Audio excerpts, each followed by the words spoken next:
La motivación.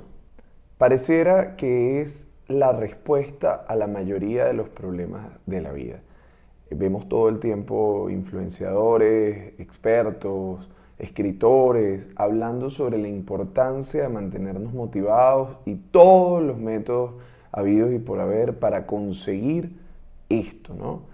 Buscando un rendimiento más alto, estar más activos, pero en un mundo que va tan rápido, tan cambiante, realmente la motivación es una socia confiable, podemos depender de ella. Bueno, ese es el tema que quiero abordar en este episodio número 69 de Fuera de Consulta. Mi nombre es Abel Saraiva, soy psicólogo y este es mi podcast. Vamos.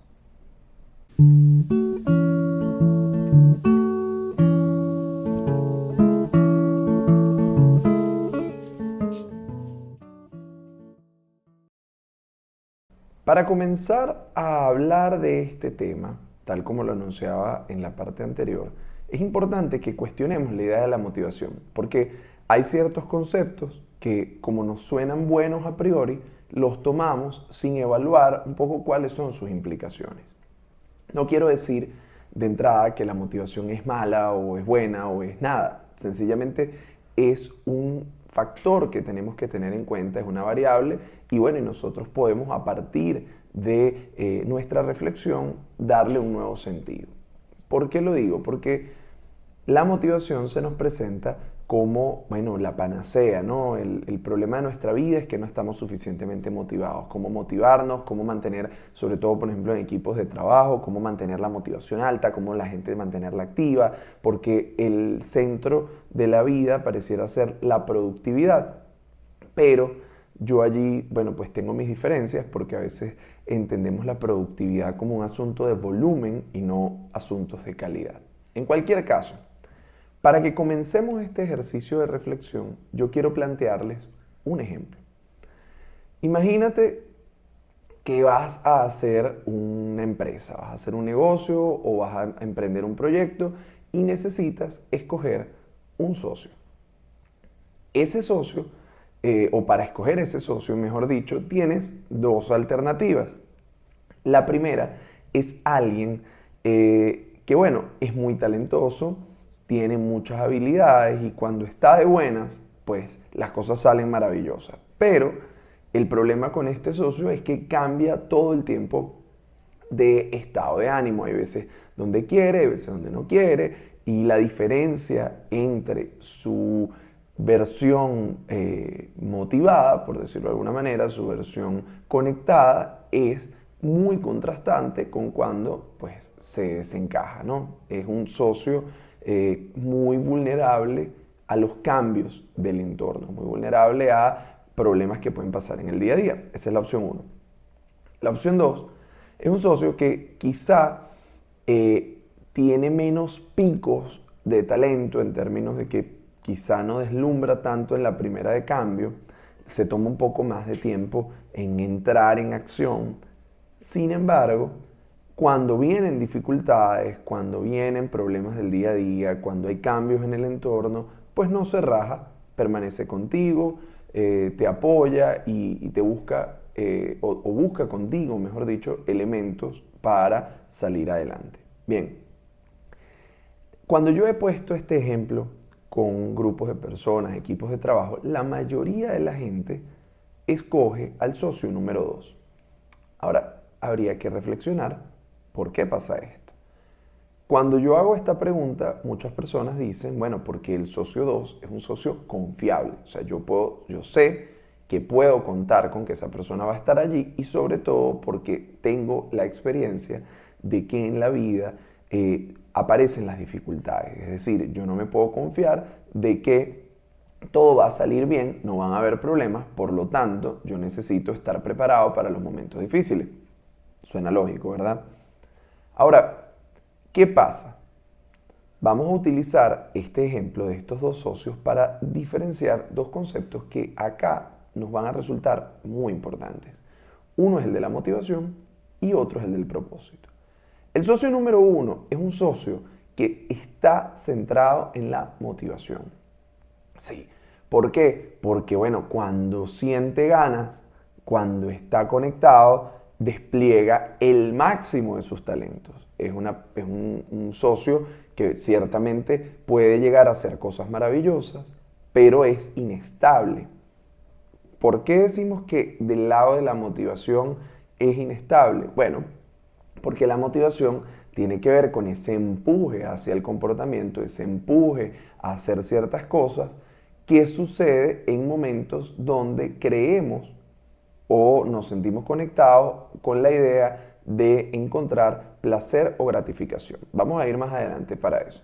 Es mucho más fácil, por ejemplo, y aquí lo vamos a ver claramente, motivarse a ir a comer algo rico que a hacer ejercicio.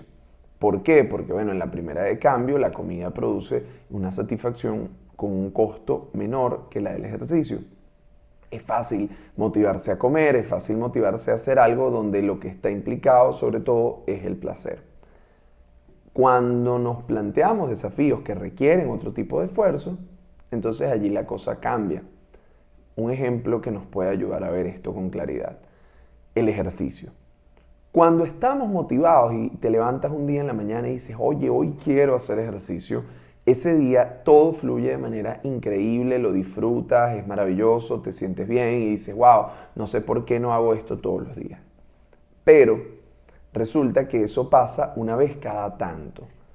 El día que realmente necesitas esas ganas es el día que no te acompañan. O sea, el día que te levantaste y dijiste, ay, qué flojera, yo como que mejor no, lo hago mañana. Y bueno, y te das cuenta a la larga, por ejemplo, que con las prácticas deportivas o con este tipo de cosas, pues la disciplina le gana a la motivación.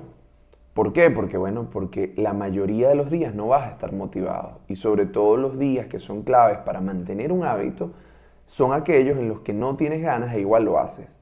¿Ok? Yo les aseguro que ni siquiera los deportistas de alta competencia se sienten motivados todos los días. Es algo que no está siempre allí y necesitamos acompañar con otros procesos. Si dependemos de la motivación solamente, como en el ejemplo número 1, vamos a estar en la situación de los propósitos de Año Nuevo, donde nos planteamos que vamos a hacer 1000 cosas maravillosas, pero en unas 2 o 3 semanas como mucho ya las hemos abandonado. Estamos hablando de socio 1, motivación. El socio 2 tiene que ver con un concepto que a mí me parece que es fundamental y del que vamos a hablar en este episodio, y es el del propósito.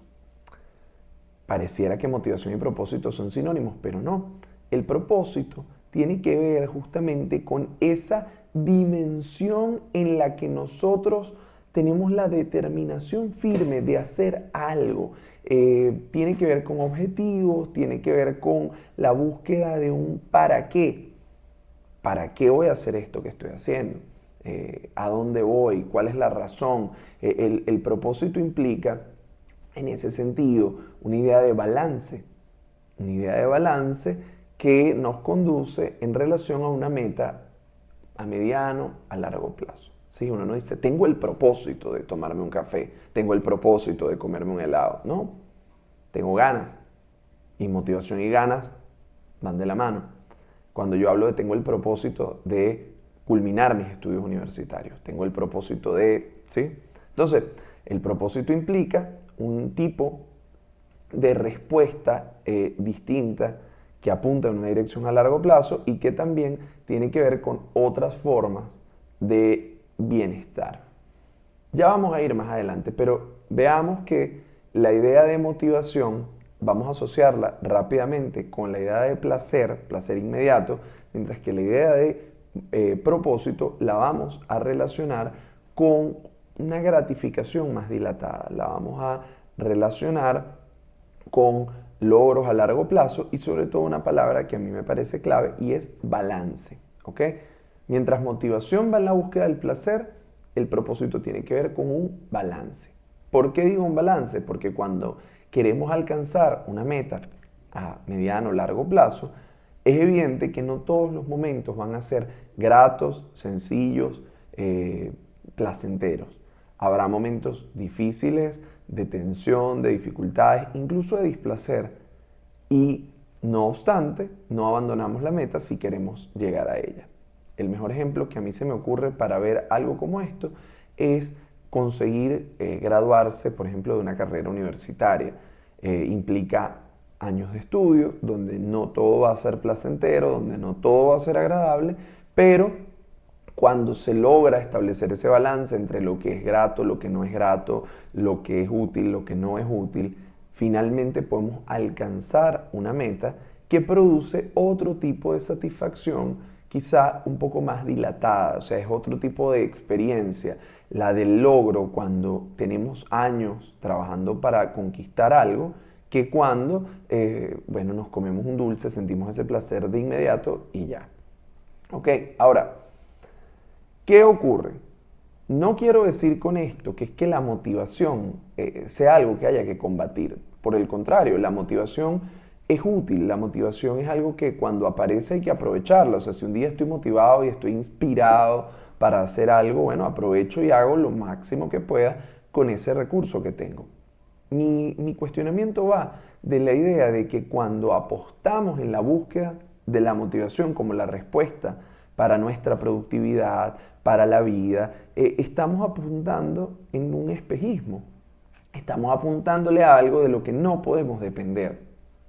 En cambio, cuando construimos una búsqueda de propósito, cuando encontramos el para qué, entonces nosotros somos capaces de tener un aliado mucho más fuerte, de tener una herramienta, de tener un punto de orientación más sólido. ¿Ok? Ya vamos a ir para allá. Volvamos un segundo a la idea de la motivación. Vamos a estar permanentemente comparando motivación y propósito.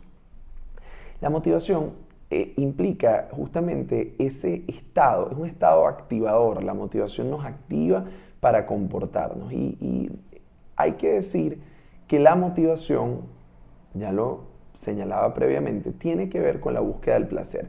Pero sobre todo placer inmediato. No me pierdan esto de vista. Placer inmediato. Es algo que quiero, o sea, me quiero sentir bien ahora. No mañana, no en un mes, no. Me quiero sentir bien ahora. Entonces, la búsqueda de placer en la motivación va a ser determinante y esto nos va a ayudar a entender por qué hay ciertos procesos de la vida que aunque produzcan bienestar a largo plazo, no nos motivan.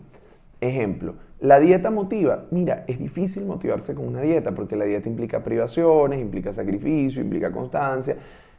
Si somos capaces de someternos a ella, es probable que eventualmente comencemos a experimentar, oye, qué bien se siente mi cuerpo cuando yo como de manera saludable.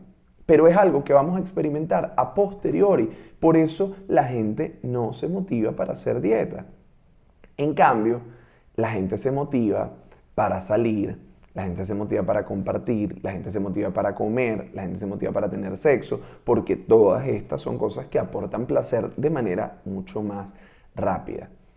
No habría que hacer mucho esfuerzo para convencer a alguien en general para que decida comprar, porque comprar es algo que te aporta una satisfacción rápida.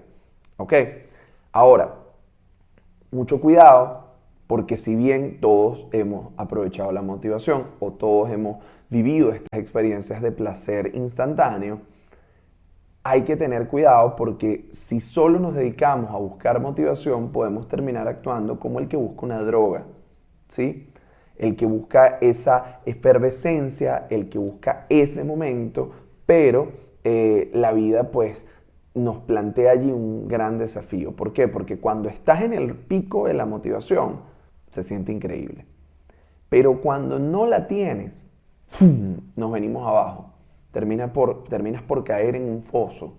Porque además, si además tienes la pésima coincidencia de meterte en redes sociales y ver que todo el mundo parece estar motivado, que todo el mundo parece tenerla resuelta, pues te vas a sentir peor porque pareciera que tú deberías estar teniendo un montón de cosas claras y teniendo, pues por supuesto, todo resuelto y además tener muchas ganas y no las tienes, entonces te culpabilizas y bueno, eso termina siendo como un foso infinito de culpa. Esto pasa también cuando las personas consumen algún tipo de sustancia. En el momento que estás en el high, en el momento que estás en el efecto de la sustancia, pues te sientes bien. El problema viene cuando pasa el efecto de la sustancia y bueno, y empieza esa resaca. ¿Ok?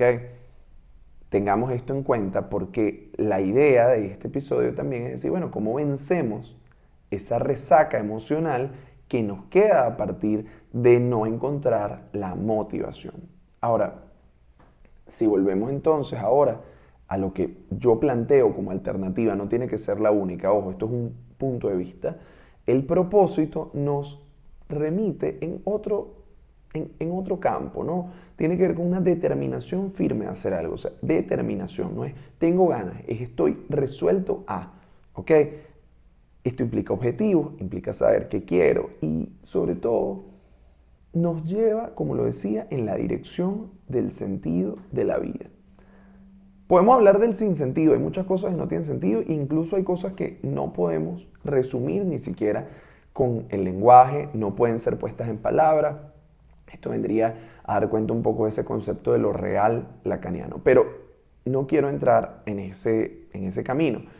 Quiero plantear la idea del propósito que en el día a día nos puede ayudar a tomar decisiones.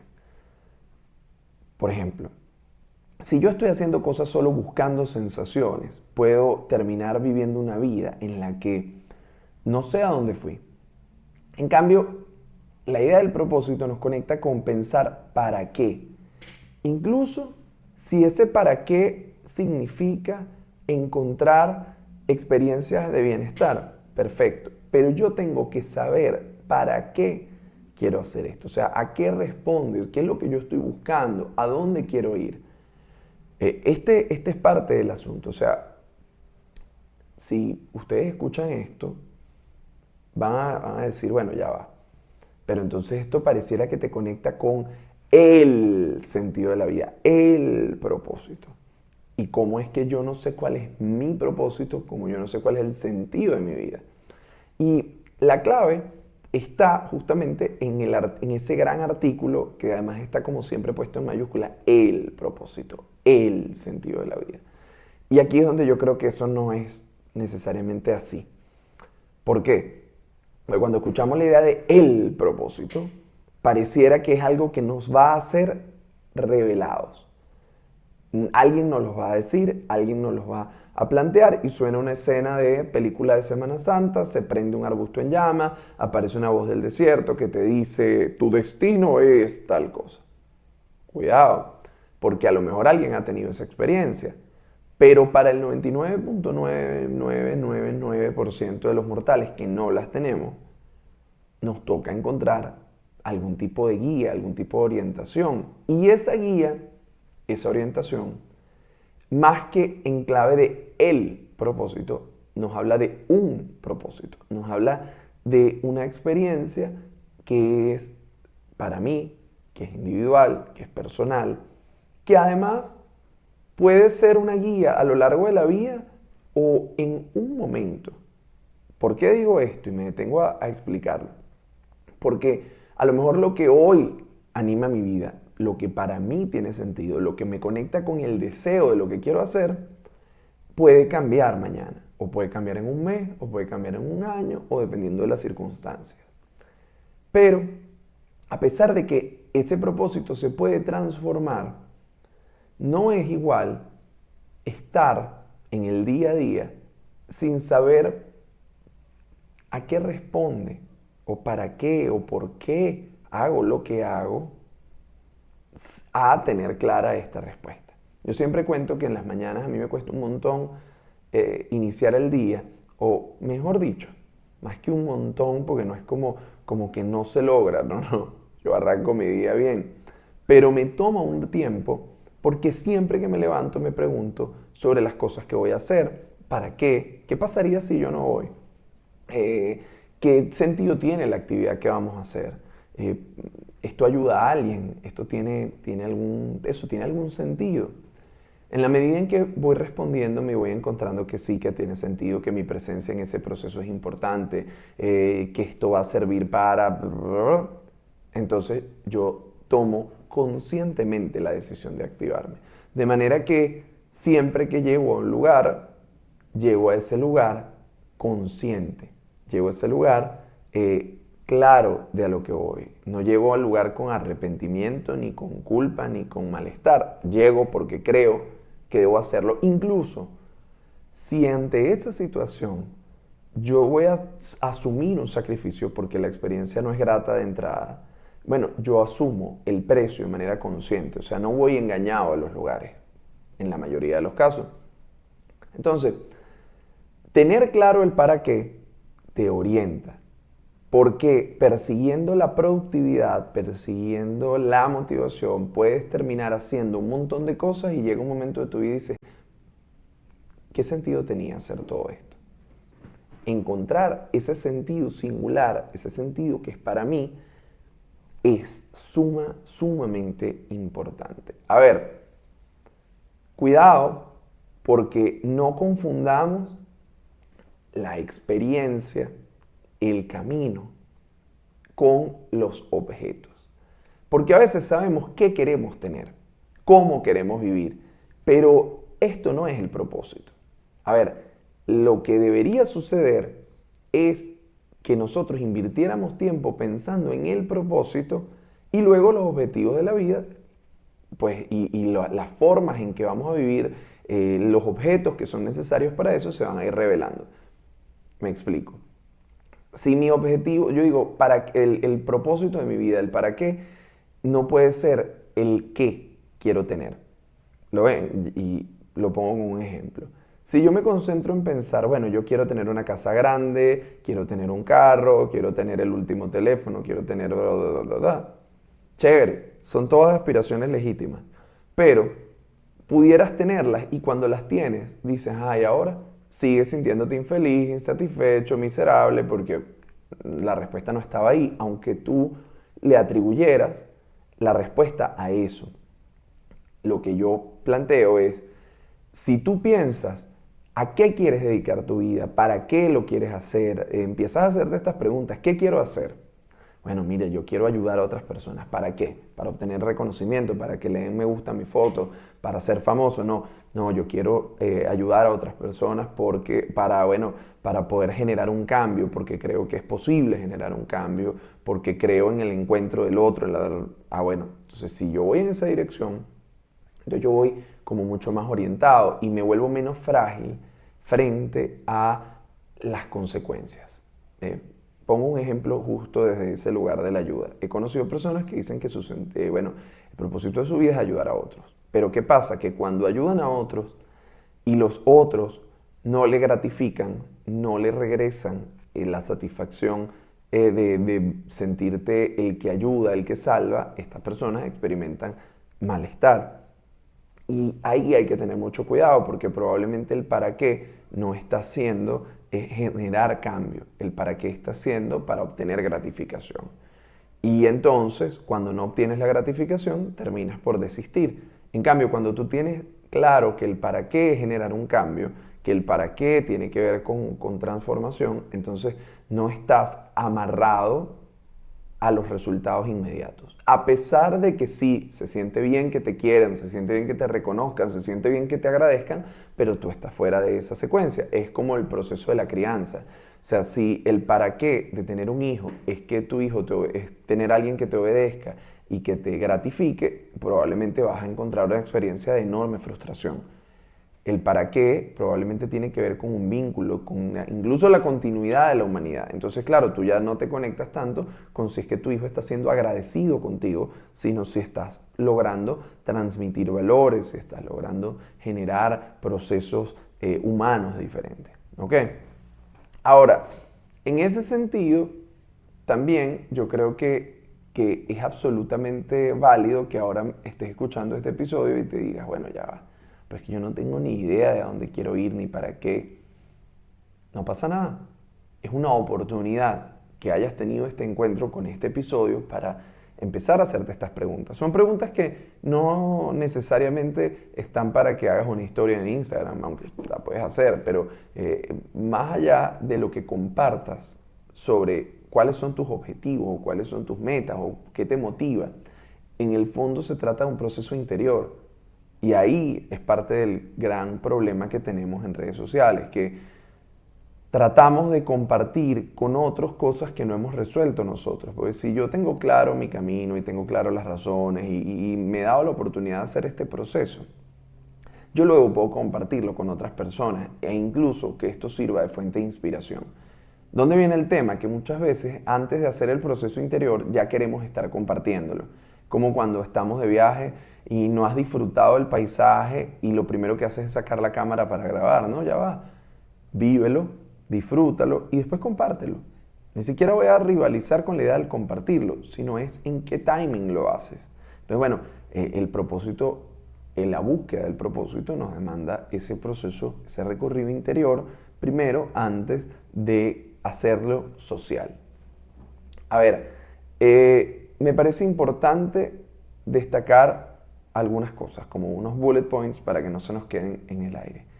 La motivación está movida por una lógica que está vinculada al placer. O sea, tiene que ver con lo inmediato, se puede aprovechar, pero es muy difícil depender de ella.